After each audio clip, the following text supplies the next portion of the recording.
అందరికీ నమస్కారం. Welcome you all to portal to love and light. ఈ ఛానల్‌లో మనం 'ఫకీర్ 2' ప్రయాణం కొనసాగుతోంది. సెషన్స్ మొదలుపెట్టుకున్నాము. ఈరోజు మనం రెండవ ఎపిసోడ్‌లో ఉన్నాము. మరి ఏం జరగబోతోందో తెలుసుకునే ముందు ఒక్క నిమిషం కళ్ళు మూసుకొని దివ్యమైన ఆ బాబా చైతన్యంతో అనుసంధానమై చక్కగా ఈరోజు గూడా సెషన్ స్టార్ట్ చేసుకుందాము.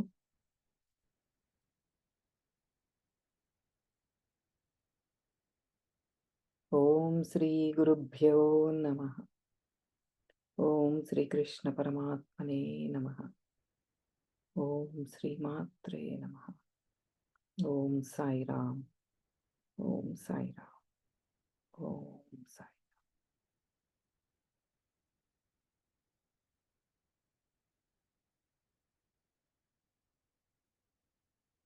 సో, మొదటి ఎపిసోడ్‌లో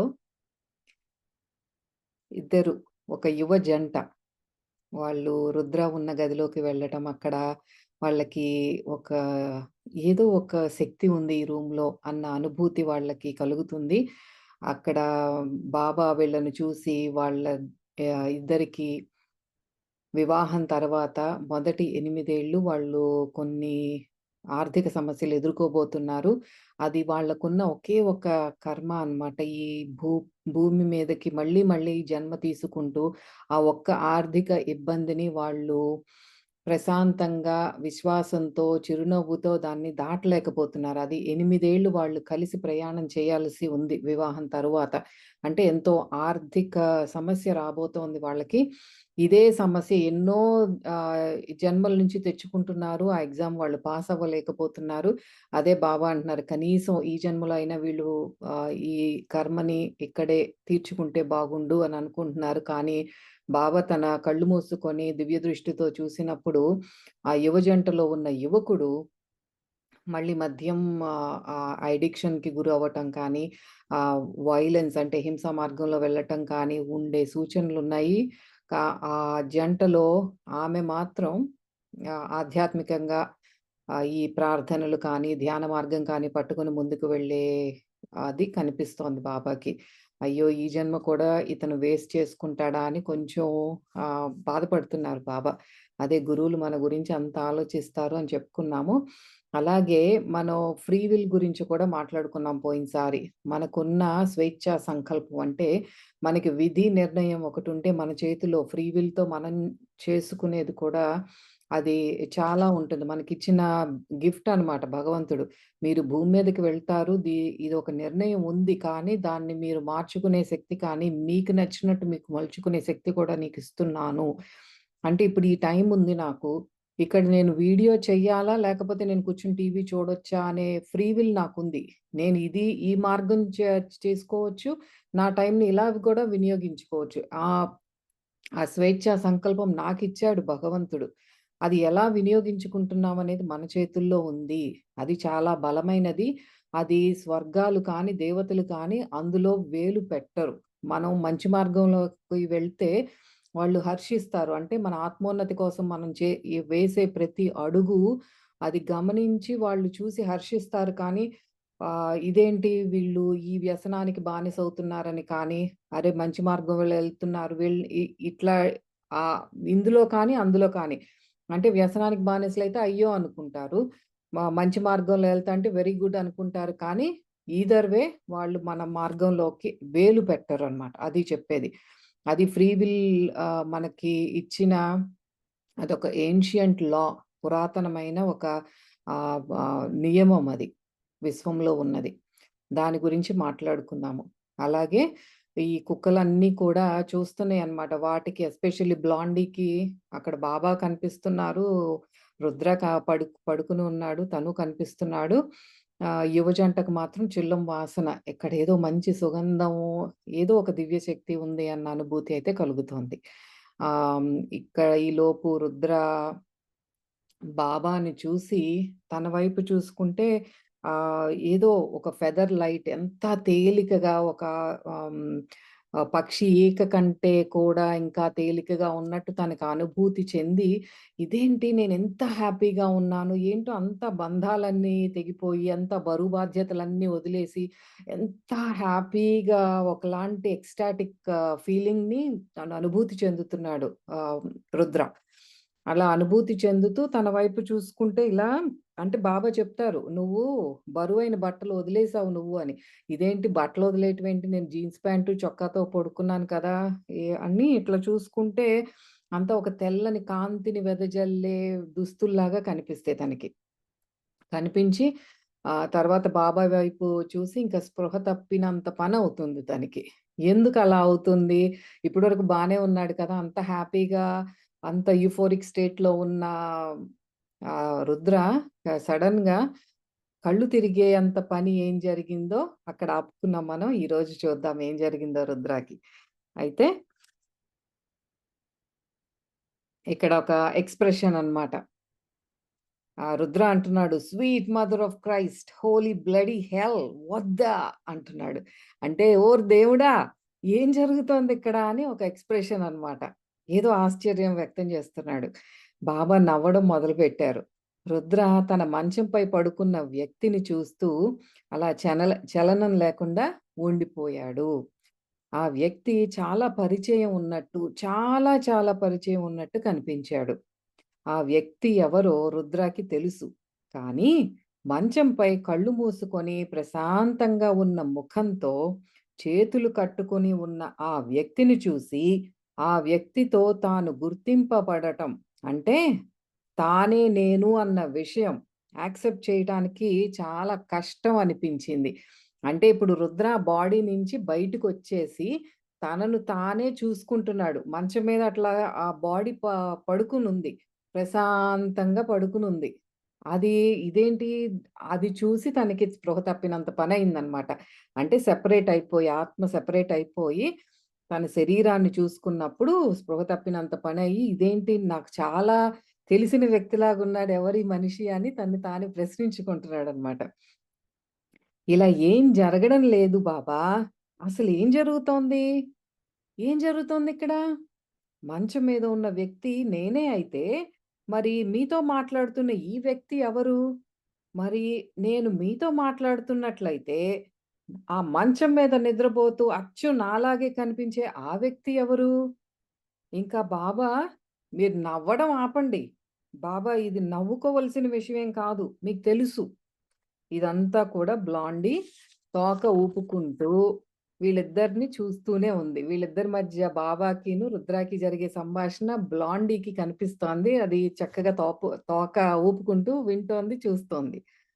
బాబా ఇలా అంటున్నారు, "నిద్రపోతున్న ఈ వ్యక్తి ఎవరు బేటా? అతన్ని సరిగ్గా చూడు. అతనితో నీకున్న సంబంధం ఏంటి?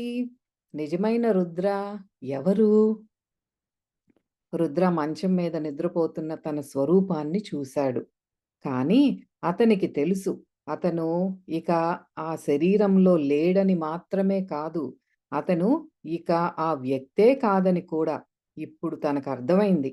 బాబా బరువైన బట్టలు తీసివేసినట్లు చెప్పిన మాట యొక్క అర్థం తనకర్థమైందనమాట ఇప్పుడు. అట్లా సెపరేట్‌గా చూసుకొని పోయి మళ్ళీ కొంచెం నెమ్మదించి చూస్తే అప్పుడు అర్థమైందనమాట. ఇంకా ఆ వ్యక్తిని నేను కాదు. బాబాయ్ ఇందాక ఏదైతే అన్నారో బరువైన బట్టలు నువ్వు వదిలేసావని ఇప్పుడు తనకి అర్థమైందనమాట. మనకంతే ట్యూబ్ లైట్స్ కదా! వెంటనే అర్థం కాదు. రుద్ర తన బట్టలను తీసివేసి చాలా తేలికైన వాటిని ధరించాడు. మొట్టమొదటిసారిగా అతనికి అర్థమైంది. అవును, నిజంగా శరీరం కేవలం ఒక తొడుగు మాత్రమే. ఆత్మను అలంకరించడానికి ధరించే దుస్తులు మాత్రమే. పరమాత్మ ప్రతి వ్యక్తిలోనూ ఉన్న చైతన్యం. శరీరంతో గుర్తింపబడడం అంటే, మనం వేసుకున్న జీన్స్ ప్యాంటుతో గుర్తింపబడటం అన్న మాట. దాంతోనే మిమ్మల్ని మీరు విలువ కట్టడం లాంటిది. కానీ తన శరీరాన్ని మంచం మీద చూడడం, తాను దాన్నుండి విడివడడం భయానకంగా అనిపించింది. ఇది మనందరం కూడా అందరికి ప్రతి ఒక్కళ్ళకి ఎంత గొప్పలు చెప్పినా సరే, అబ్బా! నాకసలు చావంటే భయమేం లేదు అని చెప్పే వాళ్ళకి కూడా చావు దగ్గరికొచ్చినప్పుడు తెలుస్తుంది దానికి అంటే మనకెంత లోపల ప్రతి ఒక్కళ్ళకి ఉన్నది మరణ భయం. అదే ఆ సమయంలో ఇంత క్లియర్‌గా ఎక్స్‌ప్లెయిన్ చేస్తున్నారు. ఒక వ్యక్తి మరణించినప్పుడు జరిగే అక్కడ ఒక్కొక్క ప్రతి డీటెయిల్ బాబా మనకి ఈ బుక్ ద్వారా అందజేస్తున్నారు. ఎందుకంటే మనలో ఉన్న మరణ భయం అనేది మనలో నుంచి పోగొట్టటానికి. అంటే ఆత్మ అంత అనుభూతి చెందుతుంది. అంత హ్యాపీగా ఫీల్ అవుతుంది. బ్లిస్‌ఫుల్ స్టేట్‌లో ఉంటుంది. అదే అప్పుడే మనకి తెలుస్తుందనమాట. ఎప్పుడైతే సెపరేట్ అవుతుందో ఈ శరీరం అనేది ఇంత బరువైనది, ఆ బాధ్యతలు ఇయన్నీ కూడా ఇట్లా వదిలేస్తే ఎంత హ్యాపీగా ఉంటుందో అట్లా ఫీల్ అవ్వటమే కాకుండా, అప్పుడు అర్థమవుతుంది ఇదొక తొడుగు మాత్రమే. నేను నా లోపల ఉన్నది పరమాత్మ తత్వము. ఆ చైతన్యమే నిజము కానీ, ఈ బట్టలు కాదు. అంటే నేను అనుని, నేను పలానా ఉద్యోగం చేస్తున్నాను, నేను పలానా ఫ్యామిలీకి చెందిన దాన్ని అని నేనెప్పుడైతే అనుకుంటున్నానో, నేనొక జీన్ ప్యాంట్‌తో గుర్తింపబడుతున్నాను అన్నది ఆత్మతో చూస్తే గనక అంతే మరి. నేనొక లీవై జీన్స్ ఏసుకున్నాను, లేతే ఒక బ్రాండ్ జీన్స్ ఏసుకున్నానని చెప్పుకున్నట్టే నేను ఈ అనూని అని చెప్పుకుంటం అంటే, అని చెప్తున్నారనమాట. అది రుద్రకిప్పుడు అర్థమవుతోంది. కాపోతే తన శరీరాన్ని అట్లా సెపరేట్‌గా చూడటం అనేది కొంచెం భయమేస్తోంది తనకి. భయానకంగా అనిపించింది. భయానకం ఎందుకంటే, ఆ మంచం మీదున్న వ్యక్తితో తనకేం సంబంధం లేదు అనిపిచ్చింది. అట్లా సెపరేట్ అయిపోయినప్పుడు ఇప్పటి వరకు మరి అదే శరీరంతో అట్లా రుద్ర అని గుర్తింపు పడిన ఆహ్, వ్యక్తి ఇంక నాకు దాంతో సంబంధం లేదు అని అనిపించేపాటికి తనకి ఒక డిఫరెంట్ ఫీలింగ్ అనమాట అది. ఆ శరీరం చాలా బరువుగా ఉంది. ఎంతో బరువుని, దుఃఖాన్ని మోస్తోంది. డిప్రెషను, నిరాశ, నిస్పృహలు, ఆరోపణలు, బాధ, బలహీనతలు ఇవన్నీ శరీరాన్ని చాలా బరువుగా చేశాయి. మనం ఇక్కడ చాలా గుర్తుపెట్టుకోవాల్సింది మనం నిత్యం కూడా ఎన్నో, ఎన్నో అసలు మనకి ఈ అద్భుతమైన శరీరం ఇచ్చారు భగవంతుడు. ఎందుకు? నువ్వు భూమి మీదకి వెళ్లి సాధన చేసుకొని నిన్ను నువ్వు తెలుసుకో. నిన్ను నువ్వు తెలుసుకోవటం అంటే అదే పరమాత్మ తత్వం అంటే. అది వేరు కాదు అన్నది మనకు అనుభవపూర్వకంగా తెలుసుకోవటానికే ఈ జన్మ తీసుకున్నాము కానీ, మనము నిత్యం మనకి ఇంట్లో సమస్యలని కానీ, బయట సమస్యలని కానీ, ఎంతో వాళ్ళన్నారు, వీళ్ళన్నారని మనసులోకి ఎక్కించుకొని, ఈ మానసిక వ్యధ, డిప్రెషన్ అని, యాంగ్జైటీ అని ఎన్నో రకరకాల ఆలోచనలు, పుట్టెడు ఆలోచనలు, పడుకుంటే నిద్ర పట్టదు, లెగిస్తే ఆయాసం, నీరసం, ఈ పనులు చేసుకోవాలంటే విసుగు, ఇవన్నీ కూడా మనం ఎంత ఫేస్ చేస్తున్నాము. దీనివల్ల శరీర ఆరోగ్యం అనేది క్షీణిస్తోంది. మళ్ళీ డాక్టర్ల చుట్టూ పరిగెత్తుతాం. మళ్ళీ అదొక డబ్బులయిపోతున్నాయని అదొక స్ట్రెస్. అసలు వీటన్నిటికి మూల కారణం ఏమిటి? మనమేంటో మనకు తెలియకపోవటమే కదా! ఆ అజ్ఞానం వల్లే కదా మనం ఇదంతా అనుభవిస్తున్నాము. బాబా చెప్పేది చాలా సింపుల్ టిప్స్. మీరు దైవనామ స్మరణ చేసుకోండి.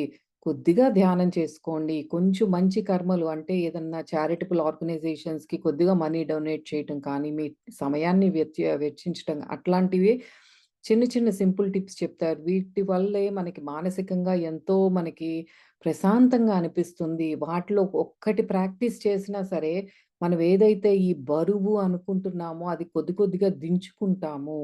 అందుకని ఇప్పుడు ఏదైతే చెప్తున్నాడో రుద్ర ఆ శరీరం చాలా బరువుగా ఉంది అని చెప్తున్నాడు. మనమందరం కూడా ఎంతో బరువుగా జీవిస్తున్నాము. అది గమనించుకోవట్లేదు మనము.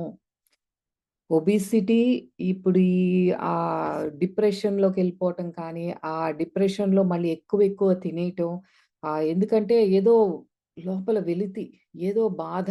దాన్ని ఆ లోపాన్ని మనం ఎలా అది ఆహ్ ఎలా దాన్ని కోప్ చేసుకుంటున్నామంటే, ఆ కోపింగ్ మెకానిజం ఏంటంటే ఎక్సెసివ్ ఈటింగ్. అది ఎక్కువ ఎక్కువ తినటం వల్ల మళ్ళీ శరీరాన్ని చూసుకుంటే ఇదేంటి నేను ఇంత లావున్నాను అనుకోవటం. మళ్ళీ అదొక మానసిక వ్యధ. అలా ఆ లూప్‌లో ఉండిపోవటం. మళ్ళీ ఆ ఊబకాయం వల్ల హై బ్లడ్ ప్రెషర్స్ కానీ, డయాబెటిస్ కానీ రకరకాల వ్యాధులు. సో, ఇవన్నీ కూడా మనం చక్కగా గమనించుకుంటూ ఉండాలి. గమనించుకోవటం ఒక్కటే కాదు, దానిలో నుంచి బయటకొచ్చే మార్గం బాబా కానీ, శ్రీకృష్ణ పరమాత్మ కానీ మనకేం చెప్తున్నారో ఆ మార్గాన్ని పట్టుకొని మన కంఫర్ట్ జోన్‌లో నుంచి మనం బయటికి వచ్చి ఒక్క అడుగు ముందుకు వేయాలి. అదే నా తాపత్రయం. అందరం కూడా నేను, మీరు ప్రతి ఒక్కళ్ళు కూడా.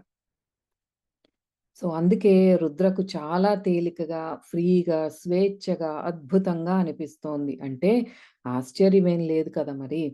తన శరీరాన్ని అలా బయట నుండి చూస్తూ, అతను నిజంగా ఎంతో అలసిపోయి, జీవితంతో ఓడిపోయినట్లు తనకు అర్థమైంది. తనలోని అమాయకత్వం, ఉత్తేజం, స్ఫూర్తి అన్నీ పోయాయి. అయ్యా! నువ్వు దాటిపోయావని నీకు తెలుసు. భూమి మీద వాడే భాష ప్రకారం నువ్వు చనిపోయావు. ఇంకా మృతదేహానికి ఎటువంటి స్ఫూర్తి, ఉత్తేజము ఉండవు. బేటా మళ్ళీ బాబా నవ్వడం ప్రారంభించారు. కొంతసేపు రుద్ర కూడా నవ్వాడు. ఆ తర్వాత అతనికి తట్టింది. అంటే ఇద్దరు నవ్వుకుంటున్నారనమాట. అది అనుకుంటున్నాడు కదా! రుద్ర ఇదేంటి ఏమి ఉత్తేజం కానీ, ఏమి ఒక ఫీలింగ్స్ ఏమి రాట్లేదేంటి అంటే బాబా జెప్తున్నారు. మీ భాషలో చెప్పాలంటే "నువ్వు చనిపోయావు నాయనా. ఇంక చనిపోయినాడికి ఉత్తేజము, యాక్షన్ ఏముంటుంది" అని ఇద్దరు నవ్వుకున్నారు. అయితే అప్పుడు తట్టింది రుద్రకేమని "చనిపోయానా? నేను చనిపోయానని అంటున్నారా మీరు బాబా?" అతను వాక్యాన్ని పూర్తి చెయ్యలేకపోయాడు. ఎందుకంటే, అతను లేవడం ప్రారంభించాడు. అంటే హి బిగాన్ టు రైజ్. ఆ శరీరం ఇట్లా పడి ఉంది కదా! పైకి ఇట్లా పైకెళ్ళిపోతున్నాడు. ఆ సీలింగ్ మీద దగ్గరికి. ఇంకా ఆ వాక్యాన్ని పూర్తి చేయలేకపోయాడు. నేను చనిపోయానా అని ఒక ఆశ్చర్యం వ్యక్తం చేసి. నేల నుండి కొన్ని అంగుళాలు ఆ సమయంలో తన పాదాల స్పర్శను అనుభవించలేదు అని గ్రహించాడు. ఇంకా అలాగే నిదానంగా సీలింగ్ వైపుకి వెళ్ళడం. అంటే తేలడం మొదలుపెట్టాడు. పైకి ఆ గాల్లో ఫ్లోట్ అవుతున్నాడనమాట. గాల్లో తేలుతున్నాడు. "రుద్ర డోంట్ వర్రీ ఇదంతా కలే. ఇందులోంచి నువ్వు మేల్కొంటావు. మేల్కొన్నాక చేయబోయే మొదటి పని ఒక 4 వేళ్ల పొడవున్న స్కాచ్‌ను భగవంతుడి సాక్షిగా ఒక్క గుక్కలో తాగడం. కానీ ఇప్పుడు మాత్రం తాను భూమ్యాకర్షణ శక్తికి వ్యతిరేకంగా కప్పు వైపు కదులుతున్నాడు. గంటకు 4 లేదా 5 నాట్లు. అంటే తనలో మళ్ళీ అనుకుంటున్నాడనమాట. రుద్ర ఇదంతా కలే ఏం లేదు. ఈ కల అయిపోయిన తర్వాత చక్కగా నువ్వు ఒక స్కాచ్ విస్కీ తీసుకొని తాగుతావు. నువ్వేమి ఫీల్ అవ్వొద్దు. ఇదంతా కలే అని అనుకుంటున్నాడు మళ్ళీ తనకి తను. బాబా ఆ! హ్మ్. నేను తేలుతున్నాను. ఏదైనా సలహా ఏదన్నా చెప్పండి బాబా అంటున్నాడనమాట. జ్ఞానం. ఒక జ్ఞానం ఏదన్నా నాకు ఆ గురుత్వాకర్షణ అనే నియమం చెత్త అదేం కాదు. ఆహా! బాబా నవ్వారు. బాబా అంటున్నారు.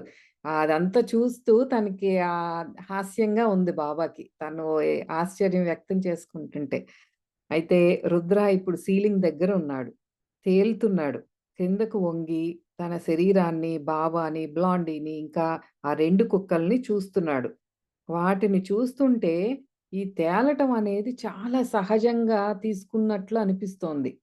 కొంచెం నాకు చికాకు కలిగించేంత సహజంగా. వాటిని ఆ కుక్కలన్నిటిని పైనుంచి కిందకి చూస్తున్నాడు. చూస్తుంటే అవన్నీ మామూలుగానే ఉన్నాయి. వాటికేం ఆశ్చర్యం లేదు. ఇదంతా మామూలే కదా! అన్నట్టు చూస్తున్నాయి. అవి అంత సహజంగా తీసుకుంటుంటే రుద్రాకి చాలా విసుగ్గా అనిపించిందనమాట. అలమరలు అంటే కబోర్డ్స్ పై భాగం నిజంగా దుమ్ము దులపాల్సిన అవసరం ఉందని రుద్ర గ్రహించాడు. అంటే అంత పైకెళ్ళిపోయాడు. పైకెళ్తే ఆ కబోర్డ్స్ మీద ఉన్న దుమ్ము కనిపిస్తాంది తనకి. ఫర్ గాడ్స్ సేక్ నువ్వు చనిపోయావు. లేదా చాలా చెడ్డ కలను చూస్తున్నావు. ఇప్పుడు దుమ్ము దులపటం సంగతి అలా పెట్టి దృష్టి పెట్టు. అంటే తనలో తను మళ్ళీ అంతరాత్మలాగా ఆ మాటలు వస్తున్నాయన్నమాట. ఇప్పుడు ఈ కప్‌బోర్డ్స్ దుమ్ము దులపటం గాదు. ముందు నువ్వు ఫోకస్ చేసి నువ్వు చేయాల్సిందేదో చెయ్యి అంటున్నాడు. బాబా! ఏంటి నాయనా! ఎప్పుడూ చనిపోవాలనుకుంటూ అసలు ఉండటమే కష్టంగా భావించేవాడివి. నీ ఫ్రీ విల్‌ని ఉపయోగించు. నీకు కిందకి రావాలి అనుకుంటే సంకల్పించు. అప్పుడు నీ శక్తి నీ కాంతి శరీరాన్ని కిందకు నెట్టుతుంది. ఇదంతా నీ స్వేచ్ఛా సంకల్పం మరియు నీ ఫోకస్ అంటే నీ దృష్టిని బట్టి ఉంటుంది నాయనా. కానీ నువ్వు కోరుకుంటే పైకి ఎగరొచ్చు. ఇంకా అప్పుడు నిస్సందేహంగా ఆకాశమే హద్దు. హాహా! అన్నారు బాబా. అంటే ఇక్కడ బాబాకి అంత చమత్కారంగా ఉంది. అట్లా తనకేమో భయమేస్తుంది రుద్రాకి అట్లా పైకి తేలిపోతుంటే. బాబా అని అరుస్తుంటే, యాహ్! చెప్పు ఇప్పటి వరకు బతికున్నావు గదా! బతికున్నప్పుడంతానేమో ఇంకిది చాలు చనిపోతే బాగుండు అని అనుకున్నావు గదా! మరిప్పుడు తీరా చనిపోయిన తర్వాత మరెందుకు ఇయన్నీ ఏషాలేస్తున్నావు అని సరే నీకు కిందకి రావాలనుకుంటే సంకల్పించు అని చెప్తున్నారు. నీ ఫ్రీ విల్‌తో, నీ స్వేచ్ఛా సంకల్పంతో నేను కిందకి రావాలి అనుకుంటే వస్తావు. అట్లా చెయ్యి అన్నారు. ఆహ్, బాబా నవ్ బాబా నవ్వొస్తోంది బాబా. Very funny. ఇంకా నన్ను కిందకి దించుతావా? అంటే వ్యంగ్యంగా అంటున్నాడనమాట. నీ అంటే ఇంకా జోక్స్ చాలులే. నన్ను కిందకి దింపు బాబా అని. అయినా ఈ ఫ్రీ విల్ ఏంటి? ఇలా ఎండుటాకులా పైకి తేలుతూ గాల్లో ఎగరకుండా కిందకి రావడానికి ఏదైనా మార్గం ఉండాలి కదా! ఓహ్! గాల్లో ఏదో ఒక ఎండుటాకు ఎగిరినట్టు ఎగురుతున్నాను నేను. ఇప్పుడు ఈ డిస్కషన్ అంతా పెట్టొద్దు. ఈ ఫ్రీ విల్లు ఇయన్నీ కూడా. నాకు ముందు కిందకి దింపు నన్ను అంటున్నాడు. ఎండుటాకు మంచం పైనుంది నాయనా. పైకి తేలుతున్నది నీ చైతన్యం. నీ జీవిత సారం ద ఎసెన్స్ ఆఫ్ లైఫ్. ఇసుక కింద చేరుకుంది. నీరు పైకి తేలింది అని జ్ఞానబోధ చేస్తున్నారు బాబా. చెప్పాడు కదా! కొంచెం జ్ఞానంతో కూడిన ఏదైనా మాటలు గాని ఏదైనా చెప్పు బాబా అని ఏడుస్తున్నాడు గదా! ఏదో చెప్తున్నారనమాట. ఎండుటాకులాగా ఎగరటం కాదు. ఆ ఎండుటాకు కింద పడుంది. పైనున్నదంతా ద ఎసెన్స్ ఆఫ్ లైఫ్. నీ దివ్య చైతన్యం అదంతా నీ ఆత్మ అని చెప్తున్నారు. అబ్బబ్బా! ఈ ఇసుక, నీరు, ఆకు ఇవేమీ కాదు. ముందు నన్ను కిందకి దించు. Funny boy. నీ జీవితాంతం నువ్వు ముందుకు సాగాలి అనుకున్నావు. ఇప్పుడు తీరా ముందుకు సాగుతుంటే నీ శరీరం పట్ల మమకారం చూపిస్తున్నావు. రుద్ర బాబా మాటల్లోని జ్ఞానాన్ని గ్రహించాడు. ఒకరు తమ శరీరానికి లేదా స్థూల ప్రపంచంలో జీవించడానికి అనాసక్తుడునని భావించినా, వెళ్ళిపోయే సమయం వచ్చినప్పుడు తన శరీరం చుట్టూ లేదా తన ప్రియమైన వారి చుట్టూ లేదా పరిచితమైన పరిసరాలలో ఉండటం సహజమైన ప్రవృత్తి. అదే చెప్పాను కదా! ఎంత మనం నాకు ఆసక్తి లేదు, నా జీవితం మీద ఆసక్తి లేదు, నేనంతా భగవంతుడి ధ్యాసలోనే ఉంటాను అనుకునే వారికి కూడా ఇప్పుడు రుద్రాకి బాబా పక్కనే ఉన్నారు. కానీ చూసారా శరీరం మీద ఉన్న మమకారం అది. ఆ శరీరం ఏం చేస్తుందంటే చనిపోయిన తర్వాత కూడా తన శరీరం చుట్టూ తిరుగుతూ, తన వాళ్ళ చుట్టూ తిరుగుతూ, తనకి పరిచయం ఉన్న ప్లేసెస్‌లోనే తిరుగుతూ ఉంటుంది అని చెప్తున్నారు. అది సహజం. సహజమైన ప్రవృత్తి. ఇది అతి సహజం. ఆవలి ప్రపంచం అంటే ఆత్మలోకం నుండి వచ్చే పిలుపు ఆకర్షణీయంగా ఉండవచ్చునేమో కానీ, ఈ స్థూల ప్రపంచం యొక్క భద్రత మరియు మనకున్న పరిచయం అంటే ఫెమిలియారిటీ ఖచ్చితంగా నిర్లక్ష్యం చేయడం కష్టము. అంటే అది బావుంటుంది. ఆత్మలోకాల్లో ఆకర్షణీయంగానే ఉంటుంది. కానీ మనకిప్పటి వరకు ఈ శరీరానికి అటాచ్ అయిపోయి ఇక్కడ మనం ఉన్న ఇల్లు కానీ, మనకు నచ్చిన ప్రదేశాలు గానీ, దాంతో ఒక పరిచయం ఉంది మనకి. అదే మనకి సెక్యూర్డ్‌గా కూడా ఉంటుంది. ఇదంతా నాకు తెలిసిన ప్లేస్ కదా! నాకిదే భద్రతా భావం కూడా అక్కడే ఉంటుందనమాట. సడెన్‌గా ఆత్మలోకాలకి వెళ్ళాలి అంటే కొంచెం ఆ పట్టు వదిలితే కానీ మనం ఆత్మలోకాల్లోకి వెళ్ళలేం. అక్కడ అద్భుతంగా ఉంటుంది. కానీ ఇక్కడ కూడా మనకి వదిలించుకోవటం కూడా కొద్దిగా కష్టంగానే ఉంటుందని చెప్తున్నారు. కిందకి రా నాయనా! సంకల్పించు. సంకల్పించవేమిటి? ఏమంటున్నావు? నువ్వు నిజంగా దిగి నా పక్కన భుజం కలిసి నిలబడాలి అని అనుకుంటే నువ్వు ఆటోమేటిక్‌గా దిగుతావు. కానీ నేను గాల్లో తేలియాడుతున్నాను అన్న భయాన్ని, విస్మయాన్ని వదిలెయ్యాలిరా అబ్బాయ్! రా దిగిరా. రుద్రాకు బాబా పక్కకొచ్చి నిలబడాలి అని ఉంది. అలాగే అనుకున్నాడు. మెల్లగా కిందకి దిగడం మొదలుపెట్టాడు. అదే బాబా చెప్పేది సంకల్పించు. నువ్వు సంకల్పిస్తే పనవుతుంది అని చెప్పారు కదా! మనం కూడా అంతే. భౌతిక ప్రపంచంలో మనం ఒక పని చేయలేకపోతున్నామంటే మనకు ఆ సంకల్పం సరిగ్గా లేదు అని. సరిగ్గా సంకల్పిస్తే మన పనులన్నీ కూడా చక్కగా అవుతాయి. మనం అది ప్రాక్టీస్‌లో పెట్టాలి. ఆ సంకల్ప బలం అనేది పెరగాలి మనలో ఇంకా వేరే క్వెషన్స్ లేకుండా. అది మన శరీరం వదిలేసిన తర్వాత కూడా ఆ ఫ్రీ విల్ అనేది మనకి ఉపయోగపడుతుంది. ఇప్పుడు తనకి కావాల్సినట్టు బాబా పక్కకొచ్చి నిదానంగా దిగటం మొదలుపెట్టాడు. గుడ్ బాయ్ అన్నారు బాబా. రుద్ర ఊరటతో నిట్టూర్చాడు. హమ్మయ్య! అనుకున్నాడు. ఏం జరుగుతోంది బాబా? అడిగాడు రుద్ర. మరణానికి భయపడుతున్నావా? లేదు. ఇది నిజం కాదనిపిస్తోంది. కల కంటున్నట్లుగా ఉంది అంటున్నాడు. బాబా ఏమంటున్నారంటే, "త్వరలో మేల్కొంటావనుకున్నట్లున్నావుగా?" "ఆ! అవును." బాబా నీకు తెలుసా ఎన్ని ఆత్మలు ఈ భూమికి బంధించబడ్డాయో? లేదా మీ భాషలో చెప్పాలంటే లింబో స్టేట్ అంటే అటు ఇటు కాని స్థితిలో ఉన్నాయో తెలుసా? ఎందుకంటే వాళ్ళు కల కంటున్నారని, త్వరలో మేల్కొంటారని అనుకున్నారు. కానీ వాళ్ళు ఎప్పటికీ మేల్కోరు. ఎందుకంటే వాళ్ళు నిజంగానే వారి భౌతిక శరీరాలను వదిలిపెట్టారు. ఇంకా ఈ భౌతిక ప్రపంచానికి వారు చనిపోయినట్లు పరిగణించబడతారు. అందుకే ఆత్మ తన ప్రియమైన వాళ్ళ చుట్టూ లేదా పరిచితమైన వారి చుట్టూ లేదా పరిచయమైన ప్రదేశాల్లో సంవత్సరాల పాటు తిరుగుతూనే ఉంటుంది.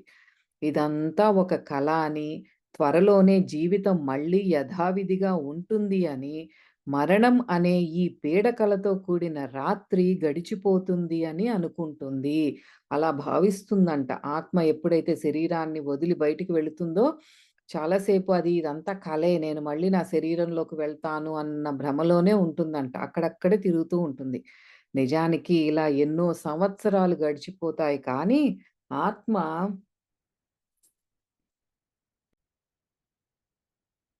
అట్లా ఎన్నో సంవత్సరాలు అట్లా గడిచిపోతాయని చెప్తున్నారు. ఆ సమయాల్లో ఒక గురువు లేదా తమ కంటే ముందుగా చనిపోయిన వారి ప్రియమైన వారు జోక్యం చేసుకున్నా ఏమీ తేడా పడదు. అది కూడా వారు కలలోనే చూస్తున్నాము అని, త్వరలోనే తమ అసలైన భౌతిక శరీరంలో మేల్కొంటామని ఆ ఆత్మలు నమ్ముతాయి. కాబట్టి ఎవరు కూడా వారి మీద ప్రభావం చూపించలేరు.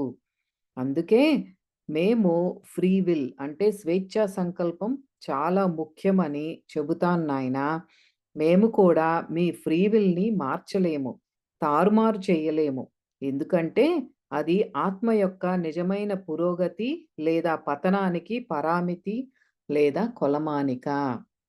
ఆ ఫ్రీ విల్ గురించి రిపీటెడ్‌గా చెప్తున్నారు అందుకే బాబా. ఆహ్, అది ఆ టైంలో అంటే ఇప్పుడు మనకి హెల్ప్ చేయటానికి ఇంకొక దివ్యాత్మలు కానీ, గురువులు కానీ ఎప్పుడైతే వస్తారో అలా సంచరిస్తున్నప్పుడు, "అయ్యా! నువ్వు ఇంక మరణించావు" అని చెప్పటానికి అది కూడా వాళ్ళు కలలోనే చూస్తున్నామని పెద్దగా పట్టించుకోరు అని చెప్తున్నారు. అందుకే ఈ స్వేచ్ఛా సంకల్పము చాలా ముఖ్యమని చెప్తున్నాం. ఎందుకంటే, ఆ స్వేచ్ఛా సంకల్పాన్ని మేము కూడా మార్చలేము. దాన్ని తారుమారు చేయలేము. అది ఆత్మ యొక్క నిజమైన పురోగతి లేకపోతే పతనానికి కూడా దారి తీసేది ఆ ఫ్రీ విల్‌తోనే. మనకంత పెద్ద గిఫ్ట్ ఇచ్చారు పరమాత్మ.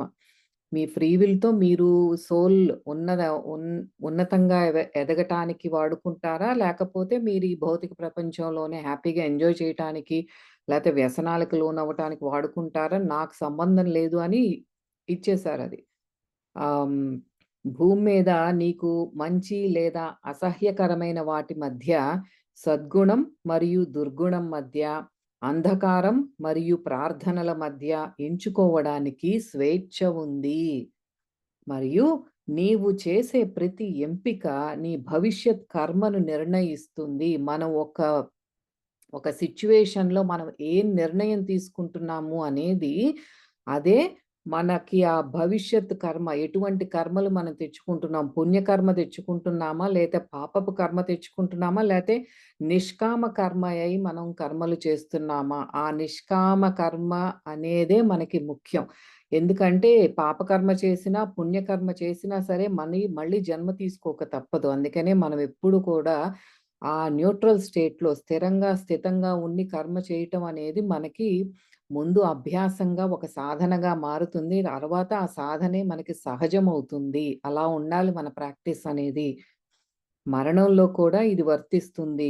కాబట్టి మేము పిల్లవాడితో మాట్లాడడానికి ప్రయత్నించవచ్చు. తన వారి దగ్గరికి తీసుకువెళ్ళి ఆ ఆత్మకు చనిపోయినట్లు ఒప్పించే ప్రయత్నము చెయ్యవచ్చు. కానీ ఆ తర్వాత అంతిమ నిర్ణయం ఆ వ్యక్తికే వదిలేస్తాము. అంటే చనిపోయిన తర్వాత ఇప్పుడు ఈ దివ్యాత్మలు ఎవరైతే మనకి ఆత్మలోకాలకి తీసుకువెళ్ళటానికి వస్తారో, అది నమ్మించటానికి ముందు ఆ ఆత్మ శరీరాన్ని వదిలేసి రావటానికి ముందు హెల్ప్ చేస్తారనమాట. ఇదిగో నువ్వు చనిపోయావు. చూడు కావాలంటే నువ్వు నీ వాళ్ళతో మాట్లాడలేవు. కావాలంటే ట్రై చెయ్యని వాళ్ళు హెల్ప్ చేస్తారనమాట. సో దట్ ఆత్మకి అది అర్థమవుతుంది. ఓకే. ఇంక నాకీ జీవితం అయిపోయింది. శరీరంతో పనయిపోయింది అన్నది మరణించాను అన్న సంగతి తనకి తెలియజేయటానికి హెల్ప్ చేస్తారు. తర్వాత ఇంక నిర్ణయం. నువ్విక్కడే ఆత్మగా ఆహ్, తి భూమి మీద తిరుగుతా ఉంటావా? లేతే ఆత్మలోకాలకి పైకి వెళ్తావా? అనేది ఆ నిర్ణయం అతనికే వదిలేస్తారని చెప్తున్నారు. నువ్వు ఎందుకలా అని అడగవచ్చు. జవాబు చాలా సింపుల్. మిమ్మల్ని మంచి, చెడు మధ్య, ప్రేమకు, కామకు మధ్య అంటే ప్రేమకు, కామం అంటే కోరికలు వాటి మధ్య నిర్ణయించుకోవడానికి అనుమతించినట్లుగానే, మీరు నిజంగా మీ గురువును లేదా దేవుణ్ణి ఎంతగా ప్రేమిస్తున్నారో చూడటానికి, అదే విధంగా మీరు మమ్మల్ని లేదా ఈ స్థూల ప్రపంచాన్ని, ఇంకా మీ మానసిక స్థితిని లేదా భూమిపై ఉన్న మీ ఆస్తులను ఎంతగా ప్రేమిస్తున్నారో మేం తెలుసుకోవాలి. ఇప్పుడు అదే మనకి పెట్టే పరీక్ష అన్నమాట. మనం తీసుకునే నిర్ణయమే మన ఆత్మస్థితిని తెలుపుతుంది. అది భూమి మీద అయ్యుండొచ్చు. ఈ శరీరం వదిలేసిన తర్వాత మన ఆత్మ ఏ స్థితిలో ఉందో తెలియటానికి కూడా అదే కొలమానికం అన్నమాట. అది ఎందుకు ఆ నిర్ణయం మనకు వదిలేస్తారు అని అడగొచ్చు మీరు. అది చాలా సింపుల్. మీరు తీసుకునే నిర్ణయమే మాకు చెప్తుంది. ఏ స్టేట్‌లో ఉన్నారు. అంటే మనకు ఎగ్జామ్ తీసుకున్నప్పుడు మనకు ఆన్సర్స్ ఎట్లా చేస్తున్నాము అనేది మనం ఏ ఏ ఏ స్థితిలో ఉన్నాము. ఆ సిలబస్ సరిగ్గా అర్థమైందో లేదో తెలుయటానికి ఆ పరీక్ష అనేది పనికొస్తుంది. అలాగే మీరు తీసుకునే నిర్ణయం పట్టే మీ ఆత్మ ఎంత ఏ స్టేట్‌లో ఉన్నదనేది మాకు తెలుస్తుంది అని చెప్తున్నారు. మీరు తి ఈ ప్రేమ మీరు తీసుకునే నిర్ణయం మీ ప్రేమ, భక్తి యొక్క పరిమాణాన్ని మాకు తెలియజేస్తుంది. ఎంత ప్రేమ ఉంది మీకు, ఎంత భక్తి ఉంది అనేది అక్కడే తెలుస్తుంది. అందుకే ఫ్రీ విల్ అనేది తప్పనిసరి. మేం మధ్యలో జోక్యం చేసుకుంటే, మీరు ఆధ్యాత్మికంగా ఎక్కడున్నారో ఎలా నిర్ణయించబడుతుంది? ఎలా తెలుస్తుంది? నన్ను నమ్మండి. ఇక్కడే ఉండిపోవడం బాధాకరమైనది. ఆత్మకు మాత్రమే కాదు, భూమిపై ఉన్నవారికి, ఇంకా ఆత్మలోకాల్లో తమ ప్రయాణాన్ని కొనసాగించే వారికి కూడా అది మంచిది కాదని చెప్తున్నారు. అదే చెప్తున్నారు. ఇప్పుడు ఆ ఫ్రీ విల్ యొక్క ఆ ప్రాముఖ్యత అనేది మనకి చాలా క్లియర్‌గా చెప్తున్నారనమాట. మనకి ఫస్ట్ ఆఫ్ ఆల్ భగవంతుడు కానీ, దివ్యాత్మలు కానీ, ఇప్పుడు బాబా లాంటి గురువులు కానీ ఎవ్వరు కూడా మనం తీసుకునే నిర్ణయాల్లో వాళ్ళు వేలు పెట్టరు. నీకు నీకీరోజు ఈ పుస్తకం చదువుకుంటున్నావా? లేకపోతే ఒక టీవీ చూస్తున్నావా? లేతే వెళ్లి రెస్టారెంట్‌లో భోంచేస్తావా? నీ టైంని నువ్వెలా వినియోగం చేసుకుంటావనేది అది నీ ఇష్టము. కానీ నువ్వేం చేస్తున్నావు? ఎలా నీ సమయాన్ని గడుపుతున్నావు? లేదా నీకొక పరిస్థితొచ్చింది. ఆ పరిస్థితిలో నీ నిర్ణయం ఎలా ఉంది? దుర్మార్గంగా ఉందా? లేతే ప్రశాంతంగా దాన్ని డీల్ చేసేటట్టు నీ ఆలోచనలు వెళ్తున్నాయా? ఈ అన్నిటికి బట్టి ఏం తెలుస్తోంది? మాకేం తెలుస్తుందంటే, ఆ ఫ్రీ విల్‌ని నువ్వెలా వాడుకుంటున్నావో దాన్ని బట్టి నీ మానసిక స్థితి మాకు తెలుస్తుంది. నీ ఆత్మస్థితి మాకు తెలుస్తుంది. అదే కొలమానికం. ఇప్పుడు గనక బాబా వచ్చేసి, "అయ్యో! బేటా నువ్వు తప్పు చేస్తున్నావు" అని తన్ని పక్కకి తీసేసి, గైడ్ చేసేసి, "ఇదిగో నువ్వు మద్యం తాగొద్దు, ఈ ఇటువైపు వెళ్ళు" అని చెప్తే, మరది భగవంతుడు లేదా గురువులు ఆహ్, మనం ఏ స్థితిలో ఉన్నామో తెలీదు. అది మనకి కరెక్ట్ ఎగ్జామ్ తీసుకోవటం కాదు కదా! అందుకని వాళ్ళు వేలు పెట్టరు అని చెప్తున్నారనమాట. ఇది మనం కనక ఈ ఇక్కడే ఉండిపోవడం. అది బాబా మళ్ళీ జెప్తున్నారు. ఇక్కడ నేను దేహంతో అంటే ఆత్మ దేహం వదిలేసిన తర్వాత కూడా భూమి చుట్టూ తానే తిరుగుతా ఉండటం అనేది ఆహ్, ఎవరైతే చనిపోయారో వారికి చాలా బాధాకరమైనది అది. అదే నరకం అంటే. అక్కడక్కడే తిరుగుతూ ఉంటారు. వాళ్ళకొక శరీరం ఉండదు. పైకి వెళ్ళలేరు. అలా అది బాధాకరమైనది. ఆత్మకి మాత్రమే కాదు, ఇప్పుడు భూమి మీద ఎవరైతే ఉంటారో వాళ్ళకి బాధగానే ఉంటుంది. ఎందుకు? ఇప్పుడు ఈ ఆత్మలు వెళ్ళి వాళ్ళ దాంట్లో గనక ఆహ్, కొన్ని కొన్ని ఆత్మలు అలా విసిగించే ఆత్మలు కూడా ఉంటాయి. భూమి మీద ఉన్న వాళ్ళని తన వాళ్ళ చుట్టూ తిరగటం కానీ, ఇలాంటివి చేసి వాళ్ళ ఆత్మోన్నతికి కూడా వీళ్ళు అడ్డుపడే ఇది ఉంది. అయితే ఆత్మలోకాల్లో కూడా తమ ప్రయాణాన్ని కొనసాగించే వారికి కూడా అది మంచిది కాదు అంటున్నారు. అంటే వాళ్ళని కూడా అది డిస్టర్బ్ చేస్తుంది. వీళ్ళు ఇక్కడిక్కడ తిరిగే ఎనర్జీస్ ఇయి కూడా. సరే ఏదేమైనా ఇప్పుడు నువ్వు చనిపోయావు అన్నది నీకంత ముఖ్యమా? రుద్ర తన శరీరాన్ని చూసి మంచంపై నిద్రపోతున్న వ్యక్తి తాను కాదు అని గ్రహించాడు. అవును. అది అతనిలానే కనిపించింది. కానీ అది అతను కాదు. ఇంకా రుద్ర గ్రహించిందేమిటంటే, ఈ కొత్త శరీరం ఏదైతే వెలుగులు వెదజల్లుతోందో, ఆ వెదజల్లే బట్టలు కూడా తాను కాదు. అతను శుద్ధ చైతన్యము. అతను ఆలోచన కాదు, భావోద్వేగము కాదు, స్పర్శ కాదు. He was thought and much much more. వీటన్నింటికంటే కూడా అతీతమైనది. మొట్టమొదటిసారిగా రుద్ర ఇప్పుడు గ్రహించగలిగాడు. బహుశా, బహుశా అతనే ప్రతి దానిలోనూ భాగమని, ప్రతీదీ అతనిలో భాగమని. అప్పుడనిపించింది తనకి. అది బాబా ఇంకా ఒక అంటున్నారనమాట. "ఇంక ఆపుతావా? ఇంక నువ్వు చనిపోయావు అంత అంటం అంత ముఖ్యమా నీకు?" అన్నారు గదా! ఇప్పుడు ఆ శరీరాన్ని జూసి తనకి తెలుస్తోందనమాట. అంటే ఇది అప్పుడు మనకి నిర్వాణ షట్కంలో చెప్పినట్టు ఈ ఈ బట్టలు నేను కాదు, ఆ భావోద్వేగము నేను కాదు, ఆ స్పర్శ నేను కాదు, ఇదేది నేను కాదు. ఈ తెల్ల బట్టలేదైతే ప్రకాశవంతంగా వెలుగుతున్నాయో అవి కూడా నేను కాదు. వీటన్నింటికంటే అతీతమైన కాన్షియస్‌నెస్ నేను, ఆ చైతన్యాన్ని నేను అని తనకప్పుడు ఆ స్ఫురణ వస్తోందనమాట. ఆ టైంలోనే అనుకుంటున్నాడు తను.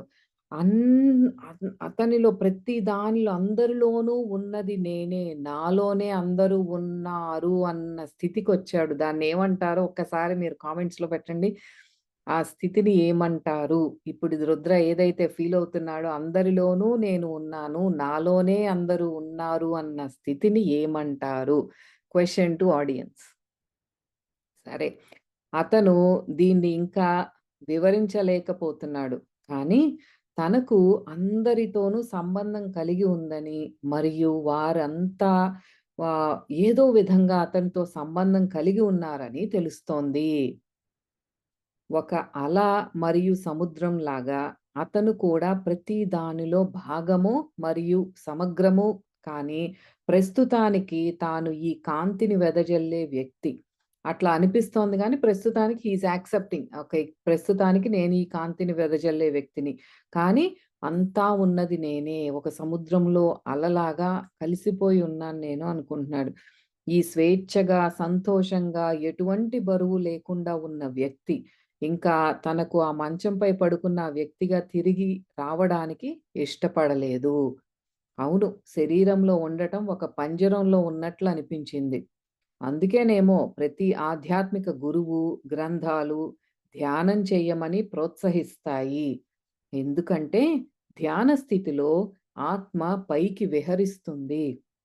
వర్తమాన క్షణంలో ఉండటం వల్ల ఆత్మ పంజరంలో బంధించబడిన భావన లేకుండా తిరుగుతుంది. అందుకే అందరూ ఇట్లా చెప్తారా అని అప్పుడు తనకు అర్థమవుతోంది. ఎందుకు గురువులు కానీ, మన గ్రంథాలు కానీ అందరూ కూడా ధ్యానము, యోగము ఇవన్నీ ఎందుకు చెప్తున్నారు అంటే, అది టైం ఇస్తున్నాం మనం ఆత్మకి చక్కగా అలా విహరిస్తూ ఉంటుంది. ఎటువంటి బరువు లేకుండా అలా పైకి విహరిస్తుంది అని చెప్తున్నారు. ఆ వ్యక్తికి తెలియకుండానే ఇదంతా జరుగుతుంది ధ్యానంలో కూర్చున్నప్పుడు. కానీ ఖచ్చితంగా జరుగుతుంది. మనకది తెలిసినా, తెలియకపోయినా సరే ఖచ్చితంగా మన ఆత్మ అలా విహరిస్తుంది అని చెప్తున్నారు. లేదు బాబా!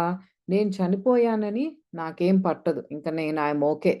అంటే అంతకుముందు కొంచెం భయం వ్యక్తం చేశాడు కదా! అమ్మో! నేను చనిపోయానా అని ఒక ఆశ్చర్యం కానీ, భయానకం కానీ ఆ శరీరాన్ని అలా చూసినప్పుడు ఇప్పుడు ఏం లేదు. ఇప్పుడు బానే సెటిల్ అయ్యాడన్నమాట. నాకేం పట్టదు అంటున్నాడు. మంచిది అన్నారు బాబా. ఇంతసేపు బ్లాండీ రుద్రని చూస్తూనే ఉంది. మంచం మీద పడుకున్న వ్యక్తిని కాదు, రుద్రని చూస్తోంది. అంటే బ్లాండీకి ఆత్మ, ఆ సోల్ ఏదైతే తెల్ల బట్టలతో ప్రకాశవంతంగా కనిపిస్తున్నాడో, ఆ రుద్రాన్ని చూస్తోందనమాట. బా ఆహ్, ఇక్కడ ఈ మంచం మీద పడుకున్న రుద్రాని కాదు. అబ్బాయి, ఇవి ఆత్మలను గ్రహించగలవు. ఎందుకంటే, అవి ఆలోచనలతో మలినం కాలేదు కాబట్టి. బాబా చెప్తున్నారు. రుద్ర తన కేసి చూస్తోంది గదా!